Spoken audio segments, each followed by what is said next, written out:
Hello friends, welcome to my YouTube channel. आज के इस वीडियो में आपसे विज्ञान से जुड़े 25 प्रश्न पूछे जाएंगे, जिसमें प्रत्येक प्रश्न के लिए आपको 5 सेकंड का समय दिया जाएगा। आपको अपना उत्तर कमेंट सेक्शन में बताना है। अगर आपको अतिरिक्त समय चाहिए तो आप वीडियो को पॉज कर सकते हैं। तो चलिए शुरू करते हैं। पहला प्रश्न है, एक हॉर्स पावर में कितने वाट होते हैं? आपके 4 ऑप्शन हैं। Option A 1000 watt, option B 750 watt, option C 746 watt और ऑप्शन डी 748 वॉट। आपका समय शुरू होता है अब।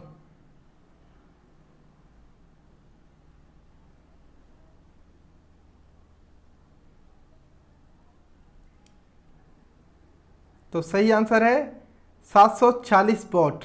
एक हॉर्स पावर में 746 वॉट होते हैं। नेक्स्ट क्वेश्चन की ओर बढ़ते हैं। क्वेश्चन नंबर 2 है, पायरोमीटर किसको मापने में प्रयोग किया जाता है? आपके 4 ऑप्शंस हैं। ऑप्शन ए वायुमंडलीय दाब, ऑप्शन बी उच्च ताप, ऑप्शन सी आर्द्रता, ऑप्शन डी घनत्व। आपका समय शुरू होता है अब।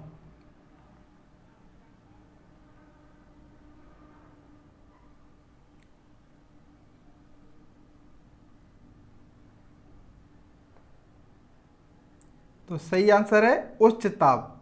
पायरोमीटर उच्च ताप मापन के लिए प्रयोग किया जाता है। नेक्स्ट क्वेश्चन है,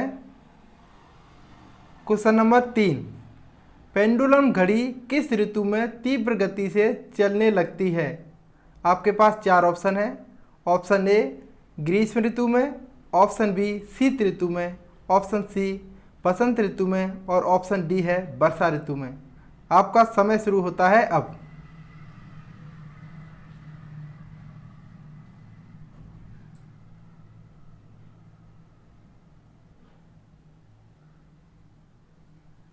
तो सही आंसर है शीत ऋतु में। पेंडुलम घड़ी शीत ऋतु में तीव्र गति से चलने लगती है, क्योंकि शीत ऋतु में इसका आवर्तकाल कम हो जाता है। नेक्स्ट क्वेश्चन की ओर बढ़ते हैं।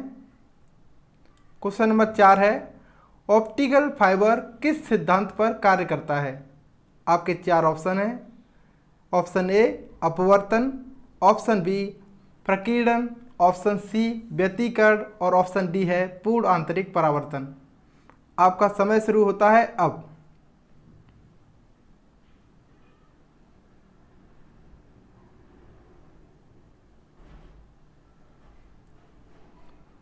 तो सही आंसर है पूर्ण आंतरिक परावर्तन। ऑप्टिकल फाइबर पूर्ण आंतरिक परावर्तन के सिद्धांत पर कार्य करता है। नेक्स्ट क्वेश्चन की ओर बढ़ते हैं। क्वेश्चन नंबर 5 है, किसी व्यक्ति का पूर्ण प्रतिबिंब देखने के लिए एक समतल दर्पण की न्यूनतम ऊंचाई कितनी होना चाहिए? आपके 4 ऑप्शन इस प्रकार हैं।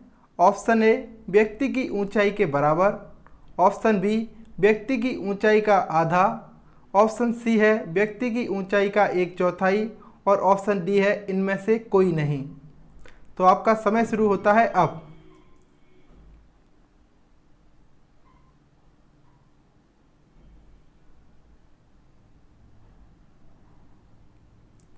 तो सही आंसर है व्यक्ति की ऊंचाई का आधा। किसी व्यक्ति का पूर्ण प्रतिबिंब देखने के लिए किसी दर्पण की न्यूनतम ऊंचाई व्यक्ति की आधी होना चाहिए। जैसे कि 6 फीट का व्यक्ति है तो उसे देखने के लिए 3 फीट के दर्पण की आवश्यकता होगी। नेक्स्ट क्वेश्चन की ओर बढ़ते हैं। क्वेश्चन नंबर 6 है, मिट्टी के घड़े में निम्न में से किस क्रिया के कारण जल ठंडा रहता है? आपके 4 ऑप्शन इस प्रकार है। ऑप्शन ए द्रवण, ऑप्शन बी बाष्पोत्सर्जन, ऑप्शन सी बाष्पीकरण और ऑप्शन डी है ऊर्ध्वापातन। आपका समय शुरू होता है अब।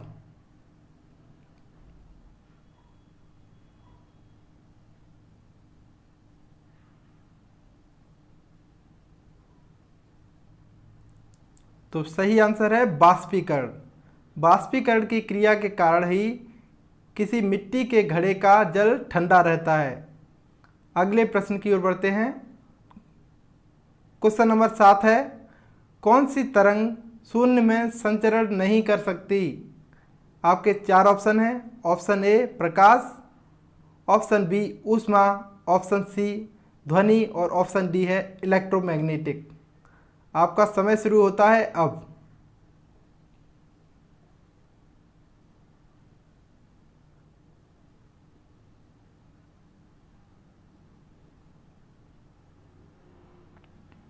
तो सही आंसर है ध्वनि।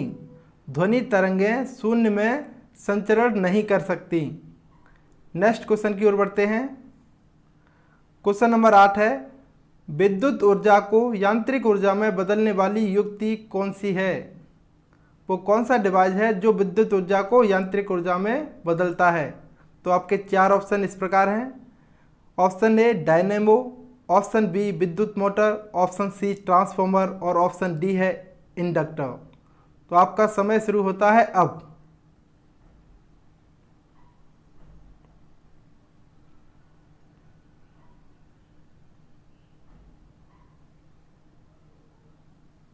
तो सही आंसर है विद्युत मोटर है जो विद्युत ऊर्जा को यांत्रिक ऊर्जा में बदलती है।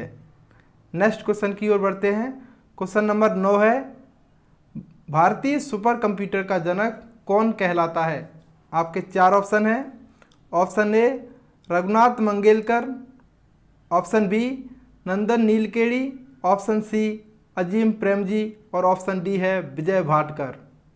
आपका समय शुरू होता है अब।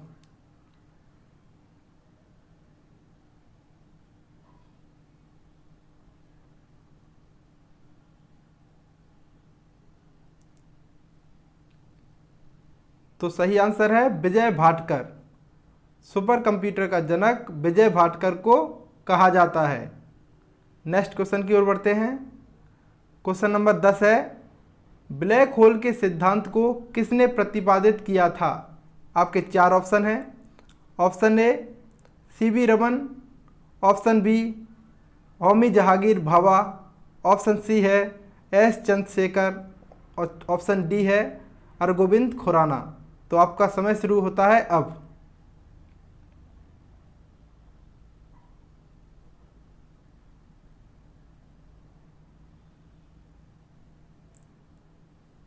तो सही आंसर है एस चंद्रशेखर। एस चंद्रशेखर के द्वारा ब्लैक होल सिद्धांत का प्रतिपादन किया गया था। नेक्स्ट क्वेश्चन की ओर बढ़ते हैं। क्वेश्चन नंबर 11 है, न्यूट्रॉन की खोज किसके द्वारा की गई थी? आपके 4 ऑप्शन हैं। Option A Chadwick, option B J Thomson, option C Rutherford और ऑप्शन डी है न्यूटन।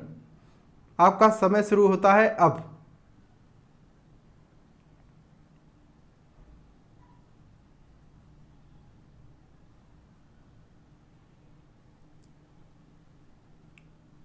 तो सही आंसर है न्यूटन की खोज चैडविक के द्वारा की गई थी। नेक्स्ट क्वेश्चन की ओर बढ़ते हैं। क्वेश्चन नंबर 12 है, ठोस कपूर के सीधे वाष्प में बदलने की प्रक्रिया को क्या कहते हैं? आपके 4 ऑप्शन हैं।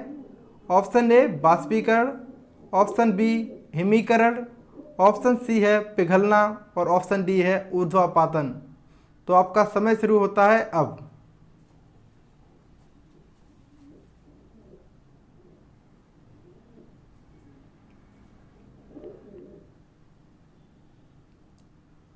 तो सही आंसर है ऊर्ध्वापतन। किसी ठोस पदार्थ के सीधे गैसीय रूप में परिवर्तन होने की प्रक्रिया को ऊर्ध्वापातन कहते हैं। नेक्स्ट क्वेश्चन की ओर बढ़ते हैं। क्वेश्चन नंबर 13 है, ब्रह्मांड में सर्वाधिक मात्रा में पाए जाने वाला तत्व कौन सा है? आपके 4 ऑप्शन इस प्रकार हैं। पहला हाइड्रोजन, दूसरा ऑक्सीजन, तीसरा है नाइट्रोजन और चौथा है कार्बन। तो आपका समय शुरू होता है अब।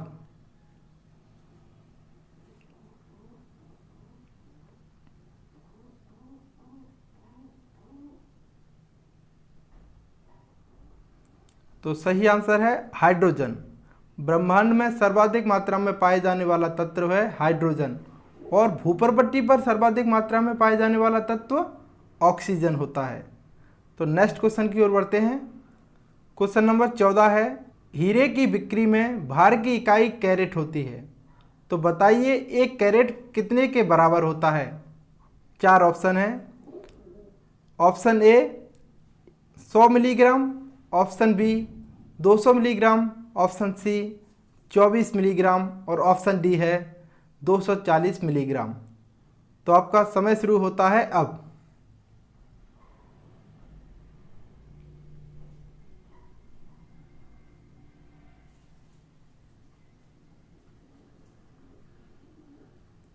तो सही आंसर है 200 मिलीग्राम।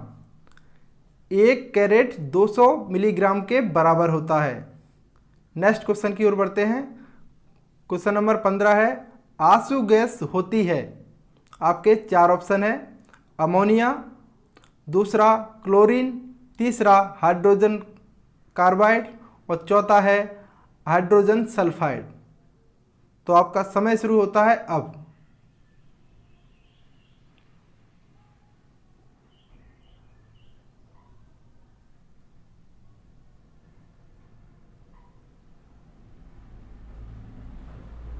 तो सही आंसर है अमोनिया। आंसू गैस अमोनिया को कहा जाता है। नेक्स्ट क्वेश्चन की ओर बढ़ते हैं। क्वेश्चन नंबर 16 है, संसार के सभी जैविक यौगिकों का अनिवार्य मूल कण होता है। आपके 4 ऑप्शन है, option A nitrogen, option B oxygen, option C carbon और ऑप्शन डी है गंधक। तो आपका समय शुरू होता है अब।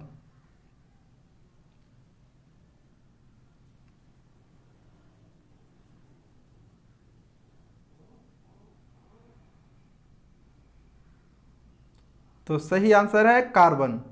संसार के सभी जैविक यौगिकों का अनिवार्य मूल कण कार्बन होता है। नेक्स्ट प्रश्न की ओर बढ़ते हैं। क्वेश्चन नंबर 17 है, किस द्रव के एकत्रित होने से व्यक्ति के शरीर में थकावट महसूस होती है।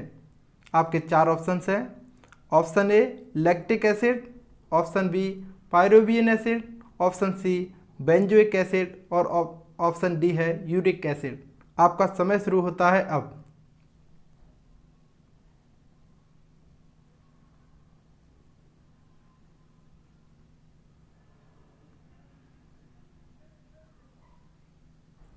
तो सही आंसर है लैक्टिक एसिड। लैक्टिक एसिड के एकत्रित होने से मानव शरीर में थकान महसूस होने लगती है। अगले प्रश्न की ओर बढ़ते हैं। क्वेश्चन नंबर 18 है, निम्न में से किस धातु को भविष्य की धातु कहा जाता है। आपके 4 ऑप्शन हैं, ऑप्शन ए तांबा, ऑप्शन बी लोहा, ऑप्शन सी टाइटेनियम और ऑप्शन डी है यूरेनियम। आपका समय शुरू होता है अब।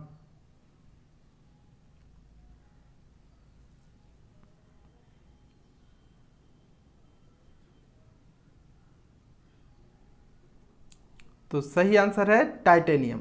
टाइटेनियम को भविष्य की धातु कहा जाता है क्योंकि ये बहुत ही मजबूत और वजन में बहुत हल्की होती है। इसी कारण इसका उपयोग अंतरिक्ष यान बनाने में किया जाता है। नेक्स्ट प्रश्न की ओर बढ़ते हैं। क्वेश्चन नंबर 19 है, पौधे के किस भाग से हल्दी प्राप्त होती है। ऑप्शन ए है जड़ से, ऑप्शन बी फल से, ऑप्शन सी पुष्प से और ऑप्शन डी है तने से। तो आपका समय शुरू होता है अब।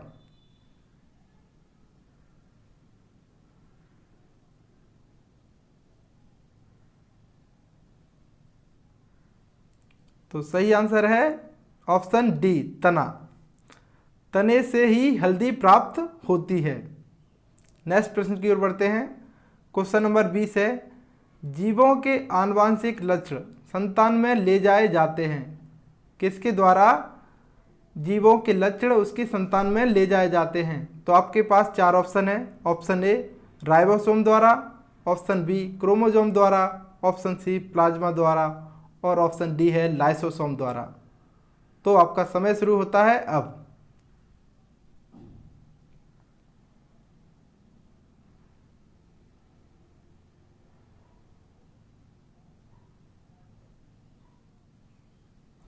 तो सही आंसर है क्रोमोसोम।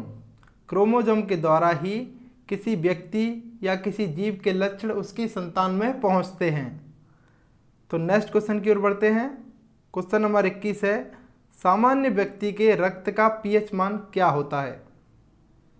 आपके 4 ऑप्शन इस प्रकार हैं, ऑप्शन ए 4.5 से 4.6, ऑप्शन बी 6.45 से 6.55, ऑप्शन सी है 6.35 से 7.45 और ऑप्शन डी है 8.25 से 8.35। तो आपका समय शुरू होता है अब।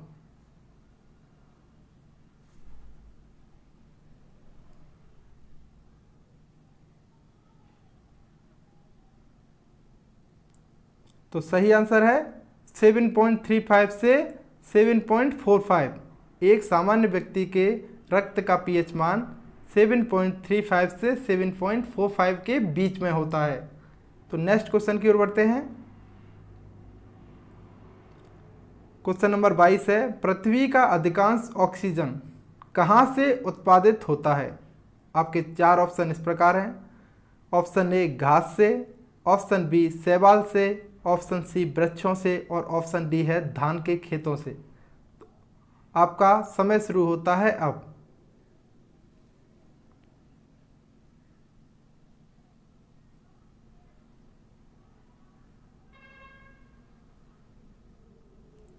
तो सही आंसर है शैवाल से। पृथ्वी की अधिकांश ऑक्सीजन शैवालों से उत्पादित होती है, जो कि समुद्र में पाए जाने वाला पौधा है। नेक्स्ट क्वेश्चन की ओर बढ़ते हैं। क्वेश्चन नंबर 23 है, एक गिलास पानी पीने से कितनी कैलोरी मानव शरीर को मिलती है? आपके चार ऑप्शन हैं।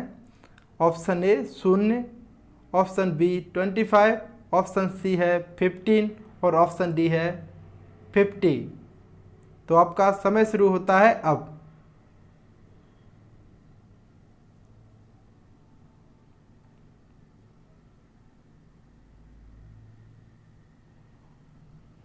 तो सही आंसर है 0। एक गिलास पानी पीने से 0 कैलोरी प्राप्त होती है, क्योंकि पानी में अपनी स्वयं की कोई भी कैलोरी नहीं होती है। नेक्स्ट प्रश्न की ओर बढ़ते हैं। क्वेश्चन नंबर 24 है, मानव शरीर का कौन सा अंग ताप को नियंत्रित करता है? आपके चार ऑप्शन इस प्रकार हैं।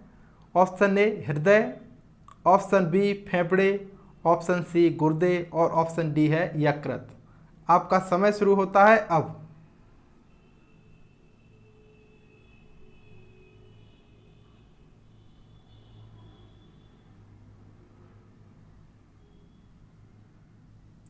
तो सही आंसर है फेफड़े। मानव शरीर का फेफड़ा एक अंग है जो मानव शरीर के ताप को नियंत्रित करता है। नेक्स्ट क्वेश्चन की ओर बढ़ते हैं। क्वेश्चन नंबर 25 और अंतिम प्रश्न है, पुरुष का जीन संगठन है? आपके चार ऑप्शन हैं। Option A XX, option B XY, option C X और ऑप्शन डी है Y। तो आपका समय शुरू होता है अब।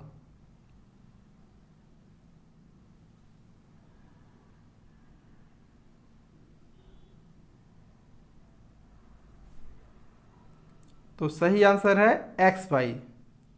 पुरुष के जीन का संगठन XY होता है। तो thank you for watching my video. अगर हमारा वीडियो अच्छा लगा हो तो प्लीज़ लाइक करें, और अगर आपको कितने प्रश्नों का आंसर पता है उसके लिए हमें कमेंट करें, और अगर वीडियो अच्छा लगा हो तो चैनल के वीडियो को शेयर करें और हमारे चैनल को सब्सक्राइब करें। Thank you.